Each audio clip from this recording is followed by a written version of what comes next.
Welcome to the Poop Academy, a podcast about all things poop, hosted by Dr. Grunt and Lady Splash. This podcast is not intended to be medical advice. If you or any other person has a medical concern, consult with a healthcare professional immediately. Never disregard professional medical advice or delay in seeking it because of something you have heard in this podcast. If you have a medical emergency, call 911 immediately.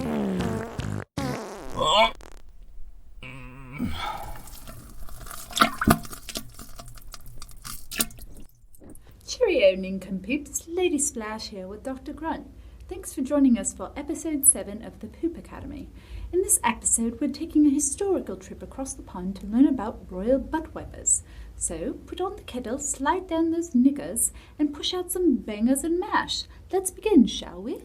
That is an impressive accent I'm not going to even attempt. But I am excited about today's episode. I don't quite remember when I first heard about this topic, but I do admit that I have an odd fascination with it. Perhaps I can identify with it. It's like when we were doing clinicals and patients would need to poop, but they couldn't get out of bed, or lucky us, they had diarrhea all over the place and, of course, required some cleanup. And we were happy to do that for them. Of course, Yes. We were happy to help. That's what we're there for. Mm-hmm. But maybe, too, we reflect on these existential questions of getting older and realizing, at some point I might not be able to wipe my own ass. Yeah, a common phrase that I've heard a lot of people say is, if it ever gets to that point where I can't clean my own ass, then, just put me out of my misery. I know, yeah, I've heard the same, and it drives me crazy because, we see weird things like, people break both their arms in an accident. Well, you're going to need some help. The next thing they're like, oh, I just can't even go on to their advertising for the services of a professional butt wiper. Fair enough. It's not weird to imagine that there were royal butt wipers, but did they really, really exist? They did really exist. And if you think about it, royalty back in the day especially, they had so much power, so much control. Why would you wipe your own butt if you had that much power and control? I'd be like, Chauncey, come hither and wipeth my ass. What training would Chauncey need? Is there an apprenticeship? Would there be metrics to measure Chauncey's ability to wipe a hole correctly? Would there be a standardized patient? Oh, yeah. Would Chauncey need to assess for fissures, hemorrhoids, and STIs? Wow, you have a future in butt wiper education, it seems. I think that there's a fair number of people out in our listener population that probably have a little curiosity about this subject. So let's get into the meat of things. Well, the nurse in me is very interested in this particular piece of history. Just to be clear, however, I shan't be wiping any asses today. Definitely my own later, but no one else's. Oh, okay, you shan't. Fair enough. So let's start with a name. Were these people really called royal butt wipers, RBWs? RBWs. Yeah, I could see it on like a necklace or a ring. What would that look like on a business card? Oh, mercy. Would they be scented? Watch out, shark stank. Copyright Dr. Grunt 2020. Wow, you're so brilliant. If you think about it, the combination of humor and scent would make you utterly unforgettable. Your business card would certainly stand out from the rest for its repulsiveness alone. Nice. Oh, and you know what I would really like? You go into those restaurants and they have those like fish bowls where you can drop your business card for a free lunch of the week. Yeah. And so you have your royal ass wiper scented business card, and it's like emanating odor from the fish bowl. And you're thinking to yourself, oh, God, I hope I win that fajita lunch from Applebee's. People will walk in and be like, oh, is that cumin? Oh, my God. In the kitchen and in the bowl. Oh, my God. What mercy. All right. Seriously, though, they were not called royal butt wipers.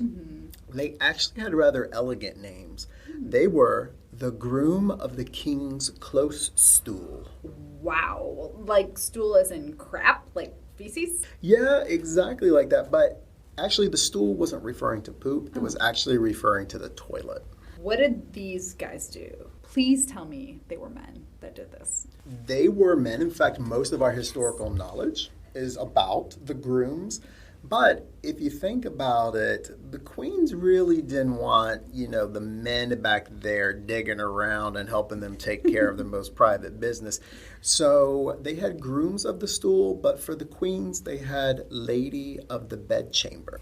Lady of the Stank Chamber. Stank Chamber. Yes, and this was in Europe in the old days, I assume. Specifically in the United Kingdom, it just wasn't like about booty wiping. They were really charged with presiding over royal excretion. So they would be responsible for fetching water, making sure that there were appropriate linens, that there was a wash bowl for the royal to wash his hands after he finished his business, that type of thing. So how did this ridiculous custom even get started? Okay, so first of all, it's not ridiculous. I think it was amazing. And it actually popped up around 1500, about 1495, when King Henry VII created what's called the Privy Chamber. And at this time, the role was really about attending to the king's personal needs, but when King Henry VIII came into power, the position then expanded. Tell us a little about what exactly a privy chamber is. There were exterior and interior chambers. And so the farther interior you moved, the more private and selective it got. So like just for BFFs and VIPs? Exactly, yeah. Okay. Private conversations, private activities, your most exclusive circle. Think layers of closed doors to get to this privy chamber. Wow, that's really cool and kind of secretive. So was this butt wiper position a full-time job? I mean, did the royals really need that much help? And let's think about living back before electricity, Okay. before air conditioning and heating, before indoor plumbing. Say we're the king. And we just threw this big old shindig, right? All the neighbors came, right? All your servants and everybody invited their extended family, like a barbecue was on. String quartets were kicking. The bard was rhyming some catchy lyrics, right? Wenches everywhere, all right? And you are in the center of it all. You're looking down at your plate. You're scarfing down them mutton knuckles with some ale. Jester, on point, Tiffany Haddish style. And you are laughing so much, your side is just splitting. All right, I'm totally seeing it now that you threw Tiffany in there. I've been there myself. Totally party vibe, kind of like Vegas Royal Edition. Before you hit the hay, maybe you feel like you should punish that stool so you don't wake up in the middle of the night. Unload a knuckle, maybe a tater or two. Continue. Yeah, you're tipsy too, right? You had all that ale. But you're the king, you're drunk, you're full, you've had a good night. Your castle is so big, you don't even know where the privy is. You would call on your groom to help you make your way to the chamber, right? They'd help you get out of all of those layers of fancy clothes that you have on. They'd make sure that you had sufficient candlelight to do your business. And then they make sure that you had sufficient implement to clean yourself up. So did they actually bend the king over and wipe his ass after he'd done his business? Well, get in there? Get all up in there. So that particular detail is debated. Some historians say they just kind of took care of the toilet bowl. They made sure things were clean. They made sure that their implements or whatever might be used. Other ones said, yeah, they did the wiping. I think they were more so about just making sure that whatever you needed was there, the sticks and such. Take me to the privy. Yes. But sticks like wood pieces? That sounds really painful. I'd rather use the underside of my innermost petticoat. Toilet paper was not in fashion, my lady, but think more like wood shavings. And of course, they had fabric, so they used those as well. Back to the job posting itself. How did somebody get this profession? It sounds like it had to be a punishment. No, actually, it was a pretty frou-frou position to have. I mean, if you think about it, you're one of the servants most intimately connected to the king. So, usually the guys that got these roles were actually the sons of noblemen. Were toilet duties their only duties? I just gotta know. Since they were connected to the king, you can imagine there was a lot of trust between the groom and the king. And so the grooms wind up becoming like personal administrative assistants. So when the king doesn't want a bunch of minions and just people chattering about him, that groom would be there connected to the king. So it's a pretty high social standing. Were there any perks to this position? There were perks. So imagine if you're like the personal assistant to a celebrity or something like that. Any place that the king went or lived, you would have lodgings there too. And you would also get the king's old clothes and furnishings. So this sounds a little sketchy, right? I mean, like secondhand clothing back in the day when they didn't have washers and dryers and stuff. But if you think about it a little while, these kings were like dressed to the nines, right? They had the finest materials, they had the silks, they had the furs. So all of this was really expensive and would have been pretty lavish for a groom to have. I'm warming up to the idea. I mean, especially since I initially thought it was like a denigrating, subservient role. For free rent and clothes, I could prepare a privy for the highnesses. Too bad college debt wasn't a thing back then. I'd negotiate tuition reimbursement with my package. The groom of the stool was really close to the king, right? So he always had the king's ear. He could speak privately with the king, and people would often come up to the groom of the stool and try to petition him to pass on their matters to the king. You know, maybe seek employment for members of their family, right? And that groom of the stool, if you got on his nerves, he would just not tell the king or maybe even speak unfavorably to the king about your request. So it was pretty vital that you stayed on good terms with that guy. So you'd also be taking some bribes under the table. I mean, stool. Under the stool. Pass me a little coin. There was this guy, one of the grooms of the stool. His name was Sir Anthony Denny. And he came to have so much power that he could actually care for the king's dry stamp. And this means that he was able to sign documents for the king. Well, I guess if you can trust a guy with your booty hole, then you can trust him with your kingdom. That is actually more true than you know. All right, so the groom of the stool also was pretty important to the kingdom as a whole. So as we've learned thus far, you can tell a lot about what's going on in your body and your general health about what you pooping out into that turlet.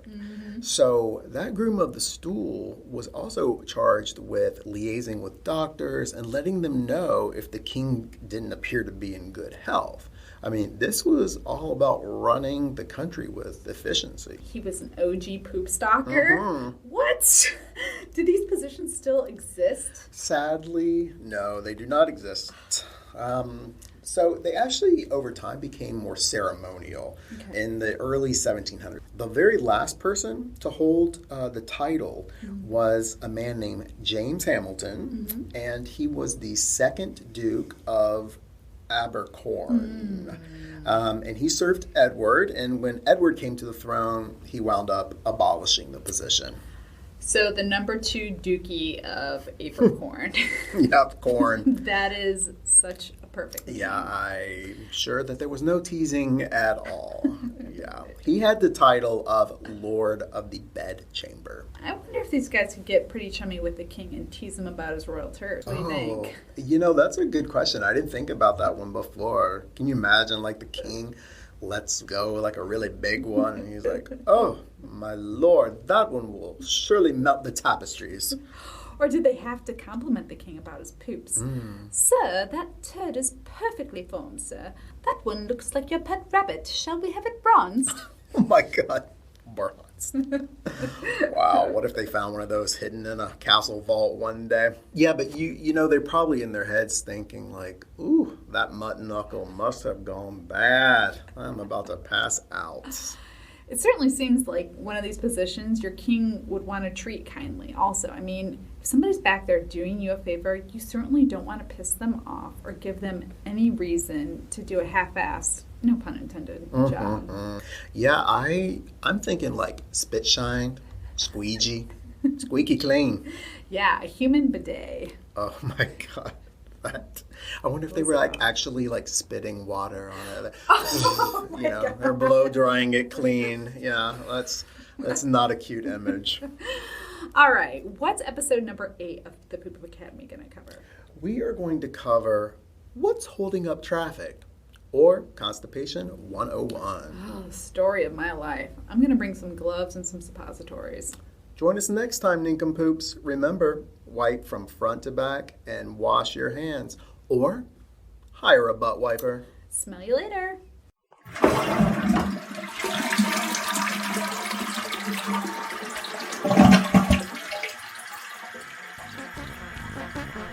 You've been listening to the Poop Academy with Dr. Grunt and Lady Splash.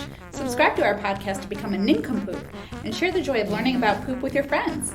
Got ideas and comments? Send us a message at thepoopacademy@gmail.com and your idea or commentary could be featured on a future episode. Don't forget to follow us on social media. We're on Facebook, Twitter, Tumblr, Instagram, and YouTube. Just search for The Poop Academy. And don't forget to leave a rating and review to get the podcast in front of more eyes. It's very appreciated. Thanks to Kevin MacLeod and Mike Kooning for music and sound effects available at Creative Commons.